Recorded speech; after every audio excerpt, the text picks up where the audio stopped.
Downey goes big, how big? I think it's big enough. It is! Oh man, just by a matter of inches.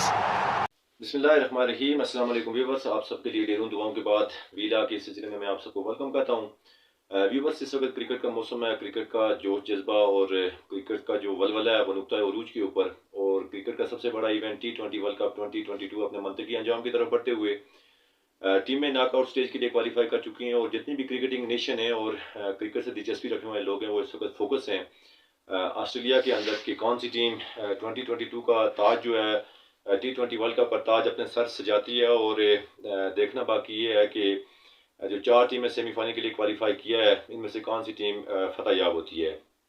Viewers, इस tournament को अगर थोड़ा सा analyse करें तो tournament जो बुनियादी तौर पर बारिश से मुतासर टूर्नामेंट जहाँ पे टीमों की बहुत ही अच्छी परफॉर्मेंस देखने को मिली, और इसके साथ साथ बारिश की जो आंख मचोली है, बारिश की जो इंटरप्शन है, इसने भी अपना बहुत ही वाइटल रोल प्ले किया। बहुत सारी टीमों को उसका बहुत ही रिमार्केबल फ़ायदा भी हुआ, और बहुत सारी टीमें ऐसी हैं जो इनडायरेक्टली इससे बहुत सा नुकसान उठा के टूर्नामेंट से बाहर जा चुकी हैं। व्यूअर्स, से इस टूर्नामेंट के शुरू होने से केवल इंडिया, इंग्लैंड और ऑस्ट्रेलिया के बाबत ये कहा जा रहा था कि ये इंतहाई बैलेंस टीमें और सेमीफाइनल के लिए क्वालिफाई करेंगी, और बाकी 4 टीमें जिनके ऊपर डिबेट था कि साउथ अफ्रीका की टीम होगी या पाकिस्तान, न्यूजीलैंड और श्रीलंका, इनके ऊपर डिबेट मौजूद था कि इन 4 में से कोई एक टीम इन तीनों टीमों को ज्वाइन करेगी। कुछ चीज़ें अनयूजुअल हुई इस टूर्नामेंट के अंदर। मसलन ऑस्ट्रेलियन टीम जो दुनिया क्रिकेट की बहुत ही खतरनाक टीम है और बड़े इवेंट्स के अंदर जाके वो और ज़्यादा खतरनाक हो जाते हैं। इस टूर्नामेंट के अंदर अपने होम ग्राउंड और होम क्राउड के सामने वो उस तरह की परफॉर्मेंस देने में नाकाम रहे और बिल्कुल ऑफ कलर नजर आए, और उनका इस टूर्नामेंट में नॉकआउट स्टेज से पहले ही एलिमिनेट हो जाना यकीनन एक नई बात थी।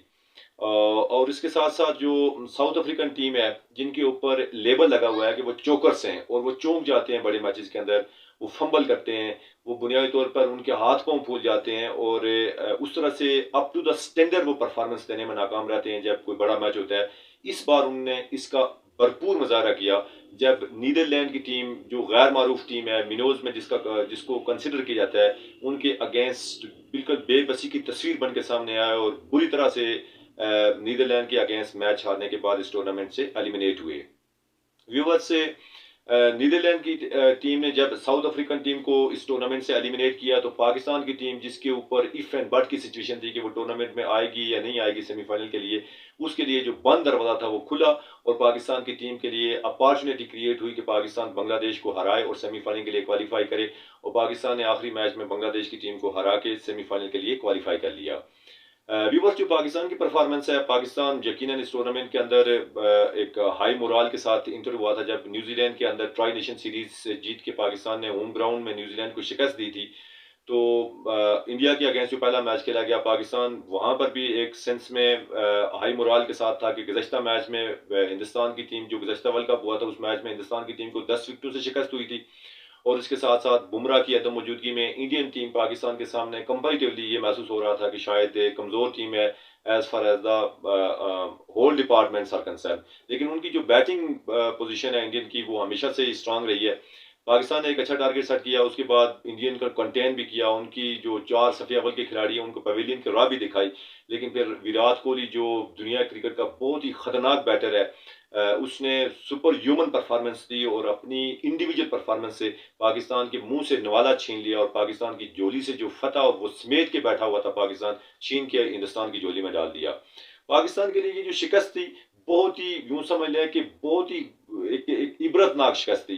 पाकिस्तान के लिए जो शिकस्त थी ये यूं समझ लें कि पाकिस्तान का जो मोराल था वो बिल्कुल जीरो के ऊपर आ गया, और जो क्रिकेट के पंडित थे वो मान रहे थे कि इसका इम्पैक्ट जिम्बाब्वे के अगेंस्ट पड़ने वाला है। और पाकिस्तान जब जिम्बाब्वे के अगेंस्ट गया तो उसकी जो परफॉर्मेंस है बॉलिंग के अंदर, चूंकि बॉलिंग हमारी अच्छी है, अच्छी बॉलिंग परफॉर्मेंस दी, लेकिन बैटिंग के अंदर जाके हमने बहुत बुरी तरह से फंबल किया, और पर्थ की तेज विकेट के ऊपर हमारे जो बैटर हैं बिल्कुल ऑर्डिनरी साबित हुए, रेत की दीवार साबित हुई हमारी बैटिंग, और हम जिम्बाब्वे से भी मैच हार गए। जब पाकिस्तान इब्तिदाई दोनों मैच हार गया तो उसके बाद पाकिस्तान के लिए इफ एंड बट की सिचुएशन थी, अगर यूं होता है तो यूं होगा, यूं होता है तो यूं होगा, ये सारे जो तबसरे या जो आपने तजिए देखे, फिर चीज़ें कुछ होती भी गई और कुछ लक का भी आंसर था, और कर्टसी ऑफ नीदरलैंड के उसने साउथ अफ्रीकन टीम की बड़ी टीम को हरा दिया और पाकिस्तान के लिए दरवाज़ा दोबारा खुल गया। अब पाकिस्तान का मुकाबला न्यूजीलैंड से होने जा रहा है सिडनी क्रिकेट ग्राउंड में 9 नवंबर को ये मुकाबला है। और सिडनी क्रिकेट ग्राउंड से पाकिस्तान की कैसी यादें वाबस्ता हैं, और पाकिस्तान की जो न्यूजीलैंड के अगेंस्ट जो परफॉर्मेंस रही है, या न्यूजीलैंड के अगेंस्ट जो हम जो माजी के अंदर जो हम परफॉर्म करते रहे हैं, उसको भी हम एनालाइज करेंगे। अलबत्ता इस वक्त जो नेशन है पाकिस्तान, जो इस वक्त जो कैंप है, इस वक्त जो थिंक टैंक हैं पाकिस्तान के, वो सारे परेशान है बाबर और रिजवान की बाबत कि जो दुनियाई क्रिकेट की बड़ी ज़बरदस्त जोड़ी कंसिडर हो रही थी गुज़श्ता 2-3 साल में। आल्दो कि उनके स्ट्राइक रेट के ऊपर बहुत सारे डिबेट हुए, लेकिन उसके ऊपर बहुत ज़्यादा वर्क नहीं किया गया। पाकिस्तान वो वाइड टीम है कि जिसका दुनिया में किसी भी टीम के खिलाफ, किसी भी टीम का जो बड़ी टीमें हैं, मसलन 10-12 टीमें जो T20 कंसिस्टेंसी से खेलती हैं, उसमें पाकिस्तान का जो स्ट्राइक रेट पावर प्ले में है सबसे कम है। 7.02 के पावर स्ट्राइक रेट से पाकिस्तान पावर प्ले में खेल रहा है। तो ये यकीनन थ्रेटनिंग बात है, और ये पाकिस्तान के लिए तशवीशनाक सूरत हाल है कि पाकिस्तान के दोनों जो ओपनर हैं वर्ल्ड क्लास प्लेयर हैं। उनका जो पोटेंशियल है, जो उनकी सलाहियत है, उसके ऊपर बिल्कुल भी हमें शक नहीं है। लेकिन उनकी जो परफॉर्मेंस है इस टूर्नामेंट के अंदर, वो बहुत ही पैथेटिक परफॉर्मेंस है। खुसूसन जो बाबर आजम ने इस टूर्नामेंट में जो उनकी बैटिंग सामने आई है, या जिस तरह से उन्होंने वो ग्राउंड के अंदर जाके उनकी बॉडी लैंग्वेज होती है, वो डिपिक्ट करती है कि बाबर आजम बहुत प्रेशर में है और उनसे स्कोर नहीं हो रहे। उनके माइंड के अंदर कुछ चीज़ें चल रही है। फार बेसिकली माइंड का ही, यानी कि आपका एक रद्द अमल होता है कि आपके माइंड के अंदर जब पॉजिटिव चीज़ें नहीं चल रही होती हैं, जब आप समझ रहे होते हैं कि आपसे परफॉर्म नहीं होगा, आप अगली बॉल को संभाल नहीं पाएंगे, तो यकीनन फिर आपका जो एक्ट निकलता है, जो आप क्रिकेट के अंदर परफॉर्म करते हैं, तो वो बहुत ही खराब परफॉर्मेंस सामने आती है। और बाबर के माइंड के अंदर बहुत सारी चीज़ें चल रही हैं। और आखिरी मैच में जो उनकी परफॉर्मेंस है बांग्लादेश के अगेंस्ट, वो बिलो स्टैंडर्ड परफॉर्मेंस थी, जब उन्होंने 35 डिलीवरीज के अंदर मैच 23 स्कोर किया था। और ऐसे वक्त के ऊपर उन्होंने अपनी विकेट थ्रो की कि जब पाकिस्तान को उनकी विकेट बहुत जरूरी था उनका कि वो विकेट के ऊपर स्टे करें। बहरहाल दोनों वर्ल्ड क्लास प्लेयर हैं। मैं जो मेरी ज़ाती सोच है, उसमें मैं ये समझ रहा हूँ कि पाकिस्तान इसी जोड़ी से सेमीफाइनल के अंदर उतरेगा। उसकी वजह यह भी है कि दो वजूहत हैं। एक पहली बात यह है कि पाकिस्तान बड़े अरसे से इसी जोड़ी के ऊपर कंसंट्रेट कर रहा है, और दूसरी बात यह भी है कि बड़े मैच के अंदर कोई बड़ा एक्सपीरियंस करना इतना सूदमंद भी नहीं होता है। और इसके साथ साथ जो मोहम्मद हारिस हैं, उनकी दो जो परफॉर्मेंस लास्ट परफॉर्मेंस आई है, बहुत शानदार परफॉर्मेंस है। लेकिन मोहम्मद हारिस की खामी भी है कि वो स्लाग करते हैं, हर दूसरी तीसरी बॉल के अंदर वो एरियल रूट में जाते हैं। और इसके साथ साथ मोहम्मद हारिस की बाबत जो सबसे खतरनाक बात यह है कि वो प्रोग्राम शॉट खेलते हैं। और जब आपके सामने सऊदी हो, आपके सामने बोल्ट हो, आपके सामने मैसी फर्गसन जैसा बर्क रफ्तार बॉलर हो, तो आपको प्रोग्राम शॉट खेलना आपके लिए सूदमंद साबित नहीं हो सकता है। और मोहम्मद हारिस की विकेट को बचा के हम उनको जो कंपैरेटिवली वीक लिंक होगा न्यूजीलैंड का, उनके अगेंस्ट इस्तेमाल कर सकते हैं। लेकिन ये टैक्टिक्स भी हो सकते हैं कि शायद मोहम्मद हारिस को ऊपर भेजा जाए। I am not very much sure कि ऐसा एक्सपीरियंस किया जाएगा। लेकिन अगर मोहम्मद हारिस को ऊपर भेजते हैं तो वो पावर प्ले का इस्तेमाल कर सकते हैं। लेकिन बैटर की जो लाइफ है वो महज एक बॉल के ऊपर डिपेंड करती है। और अगर हम विकेट उनकी थ्रो करते हैं तो फिर हमारे पास हिटिंग करने के लिए शायद, या फिर हमें जो हमारे बेंच जो पीछे रह रहा होगा, उसमें कोई इतना थ्रेटनिंग खिलाड़ी बाकी नहीं बचेगा कि जिसको हम लेके न्यूजीलैंड के ऊपर प्रेशर डाल सकें। तो रिजवान और बाबर के लिए जरूरी है कि वो स्ट्राइक रोटेशन बहुत बेहतर करें, सिंगल के ऊपर कंसंट्रेट करें, सिंगल डबल के ऊपर कंसंट्रेट करें, वी में खेलें, और इसके साथ साथ गैप्स का इस्तेमाल करें। और जब ये चीज़ें वो करेंगे इब्तदाई तौर पर, तो न्यूजीलैंड के जो बॉलर हैं, जो फील्डिंग है, उसके ऊपर प्रेशर आएगा, और प्रेशर आने से वो बॉलिंग जो है उनकी लाइन लेंथ खराब होगी। फिर वो डेफिनेटली इनको विड्थ देंगे, इन दोनों बैटर को विड्थ देंगे। और जब इन दोनों बैटर को विड्थ मिलेगी तो आई एम श्योर कि जो है ये दोनों इनके अंदर पोटेंशियल है कि वो अगर एरियल रूट में नहीं खेल रहे हैं तो ग्राउंड शॉट खेल के उनके ऊपर दबाव डालने की पोजीशन में आ जाएंगे। व्यूवर्स से अगर थोड़ा सा हम देखें पाकिस्तान और न्यूजीलैंड की बाबत, और सिडनी क्रिकेट ग्राउंड के से रिलेटेड चीज़ें देखें, तो मैं काफ़ी हद तक होपफुल हूँ कि पाकिस्तान की टीम बहुत अच्छा परफॉर्म करने जा रही है।